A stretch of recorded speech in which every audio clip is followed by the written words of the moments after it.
Welcome back नाजरीन। Imagine करें दुनिया का कोई ऐसा मुल्क जहां पर इंतहाई बेरोजगारी और गुर्बत हो, ड्रग्स की प्रॉब्लम हो, क्राइम बहुत ज़्यादा देखने को मिले, दंगे फसादात हो, ओवर पॉपुलेशन और इलिटरेसी भी हो। कितनी ही बुरी हालत होगी ऐसे मुल्क की, लेकिन ज़्यादा इमेजिन करने की ज़रूरत नहीं है। जी हाँ, हम बात करने जा रहे हैं सिंगापुर की।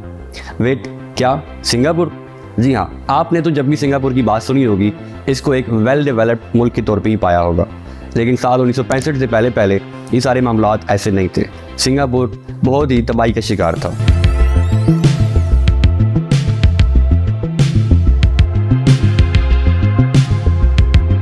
मगर अगले 25 सालों में सिंगापुर ने एक ऐसा टर्न अराउंड लिया कि आज दुनिया इसकी मिसालें देती है। फिर चाहे वो किसी भी तरह का रोल मॉडल सिस्टम हो, आप चाहे तो सफाई की बात कर लें, नो करप्ट सिस्टम की बात कर लें, इंसाफ की बात कर लें, या फिर एक इनकम ग्रोथ सिस्टम की बात कर लें। हर तरह के मामले में सिंगापुर ने एक मिसाली सिस्टम कायम किया और आज दुनिया इसकी मिसालें लेती है। लेकिन आखिर ये सब कैसे पॉसिबल हुआ? कौन है हमारी आज की वीडियो का हीरो? आइए जानते हैं इस वीडियो में।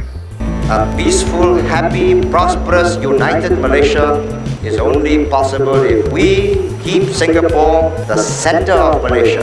The hostility between Singapore's ethnic Chinese and Malays finally erupted into violent clashes. Lee's dream of a united Malaysia was dashed. You see, the whole of my adult life,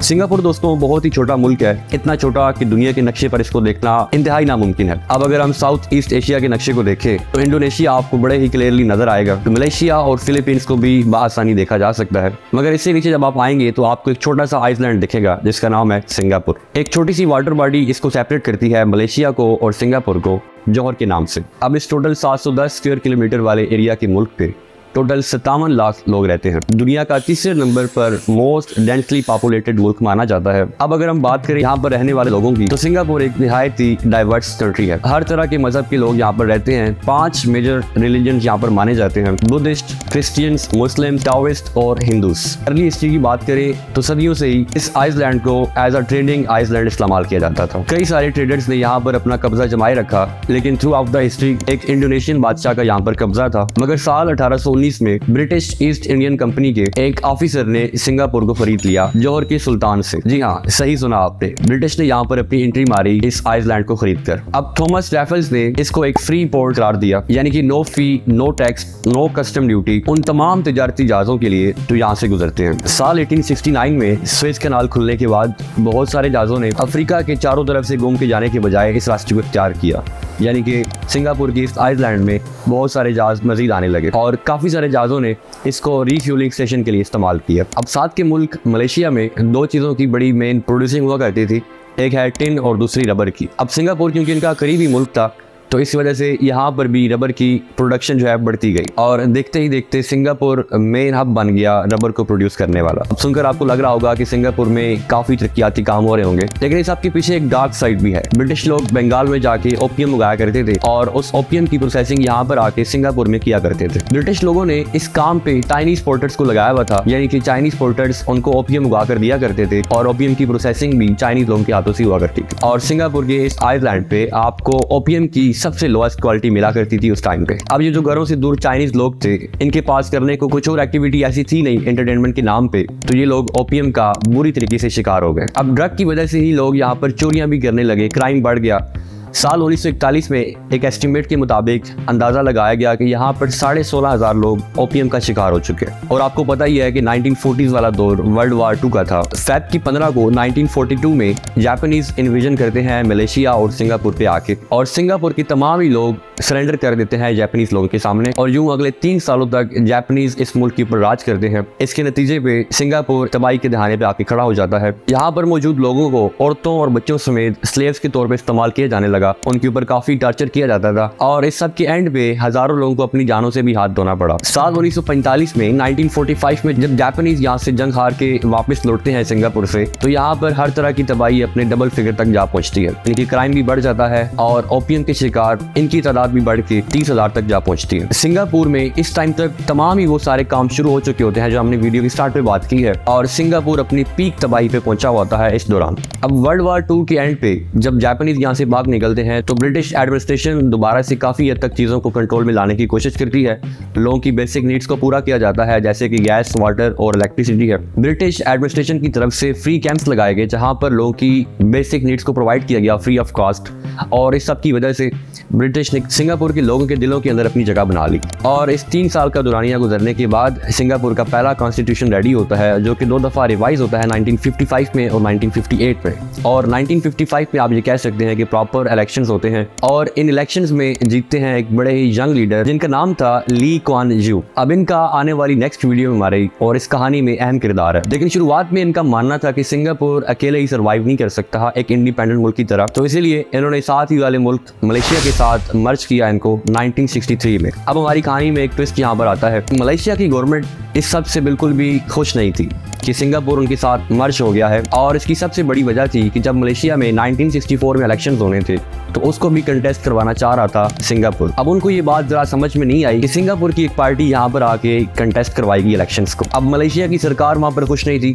और यहाँ पर Singapore की आवाम। तो एक contract के ऊपर sign किया गया जिसके ऊपर था कि 40% ऑफ रेवेन्यू सिंगापुर ने देना है सेंट्रल गवर्नमेंट को। लेकिन यहाँ पर इलेक्शंस कंटेस्ट करवाने की वजह से सिंगापुर ने काफ़ी सारे राइट्स देना शुरू किए मलेशिया के लोगों को, और इस मुल्क को मलेशिया भी कहा जाने लगा, क्योंकि यहाँ पर रहने वाले लोगों को सिर्फ मुस्तफीद किया गया जो मलई लोग थे, यानी कि बाकी माइनॉरिटीज़ को वहाँ पर फुली इग्नोर किया जाने लगा। अब इन सारी चीज़ों की वजह से 1964 में काफ़ी सारी टेंशन्स अराइजेस होती हैं, जिनमें रेस के नाम पर राइट्स भी देखने को मिले। अब इन सारे दंगे फसादात की वजह से 1965 में डिसाइड किया गया कि सिंगापुर को एक इंडिपेंडेंट कंट्री बनाया जाए, द रिपब्लिक ऑफ सिंगापुर के नाम से। अब जैसा कि आपने पीछे ब्रिटिश की मेहरबानियां देखी हैं इनके ऊपर, सिंगापुर के प्राइम मिनिस्टर ने एक बार फिर डिसाइड किया कि उनको वापस यहाँ पर लाया जाए, क्योंकि इनकी अपनी आर्मी तक भी नहीं थी, और ब्रिटिश यहाँ पर मान जाते हैं दोबारा से टेक ओवर करने के लिए, लेकिन उनकी यहाँ पर डेडलाइन बनाएगी 1971 तक। इसका मतलब है कि सिर्फ प्राइम मिनिस्टर के पास 4 साल है अपने मुल्क को संभालने के लिए। Association of south east Asian Nations के नाम पर 1967 में 5 ममालिक के फॉरेन मिनिस्टर्स, जिनमें इंडोनेशिया, सिंगापुर, थाईलैंड, फिलीपींस और मलेशिया, और इन सब का साथ में आके बैठने का मकसद होता है कि इन 5 ममालिक में पीस और स्टेबिलिटी के लिए काम किया जाए। लेकिन इसका मतलब ये नहीं है कि यहाँ पर आर्मी की जरूरत नहीं है। तो यहाँ पर इसी साल में नेशनल सर्विस के नाम से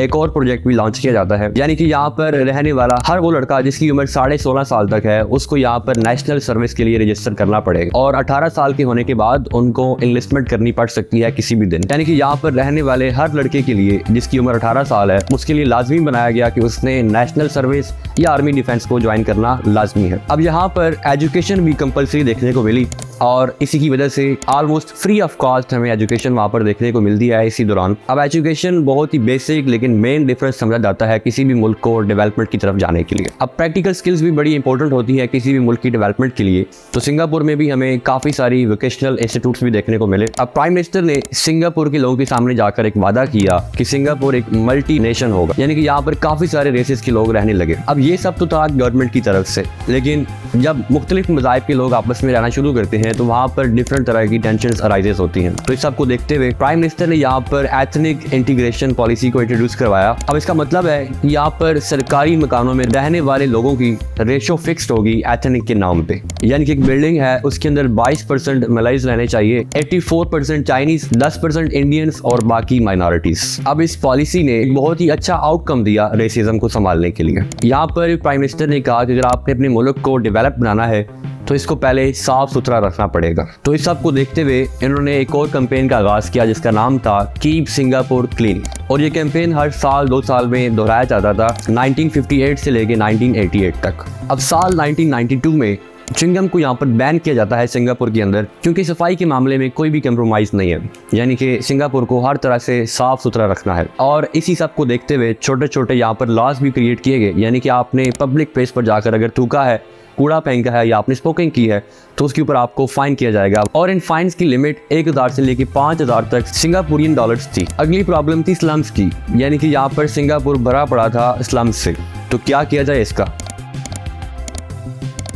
पब्लिक हाउसिंग सोसाइटी में शिफ्ट किया गया 26,000 से ज्यादा लोगों को इन स्लम से लेकर, और इन पब्लिक हाउसिंग में फ्री ऑफ कॉस्ट चीजें प्रोवाइड की गई जिनमें गैस, वाटर और इलेक्ट्रिसिटी थी। और आज तक की बात की जाए तो 80% से ज्यादा लोग सिंगापुर के अंदर पब्लिक हाउसिंग में रहते हैं। लास्ट ईयर में एस्टिमेट लगाया गया कि करीब 600 लोग जो है घरों से बाहर हुआ करते हैं। अब इसी के साथ साथ अर्बन प्लानिंग के ऊपर भी काम किया गया, यानी कि रोड के साइड के ऊपर जो रेडियां मौजूद थी उनको वहां से रिलोकेट किया गया फूड सेंटर्स की तरफ। अब दुनिया के मोस्ट डेंसली पॉपुलेटेड मुल्क में जब बात आई रोड्स बनाने की तो यहाँ पर इस चीज़ को देखा गया कि अगर यहाँ पर हम रोड्स बनाते हैं तो काफ़ी सारा हमारा एरिया वेस्ट होगा। तो इसी वजह से गाड़ियों को यहाँ पर डिस्करेज किया गया और पब्लिक ट्रांसपोर्टेशन को यहाँ पर बढ़ा चढ़ाकर पेश किया गया। और इसीलिए अगर आज हम बात करते हैं कि दुनिया में कहीं महंगी गाड़ियाँ पाई जाती हैं तो वो सिंगापुर में है। मगर इस सब के बदले में दुनिया का सबसे लीस्ट एक्सपेंसिव मुल्क है सिंगापुर पब्लिक ट्रांसपोर्टेशन के हिसाब से। मतलब यहाँ पर मेट्रोज और ट्रेन अफोर्डेबल हैं हर सिटीजन के लिए और साथ ही साथ क्लीन और सेफ भी हैं। अब अभी तक की हमारी डिस्कशन से आप लोगों को लग रहा होगा कि गवर्नमेंट ने काफ़ी सारी फैसिलिटीज प्रोवाइड की हैं अपनी पब्लिक को कॉस्ट ना होने के बराबर। तो इस सब का पैसा कहाँ से आ रहा है, आखिर कहाँ से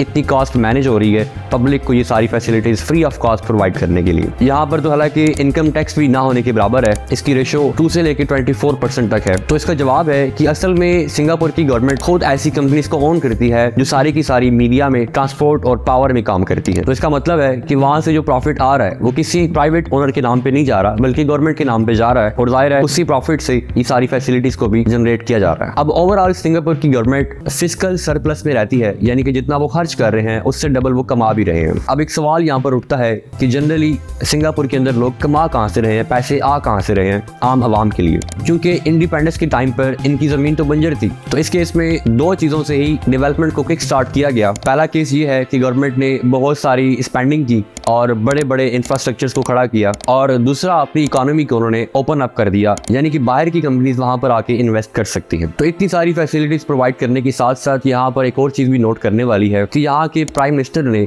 अपनी पब्लिक को तरजीह दी और अपनी पर्सनैलिटी के ऊपर काम नहीं किया।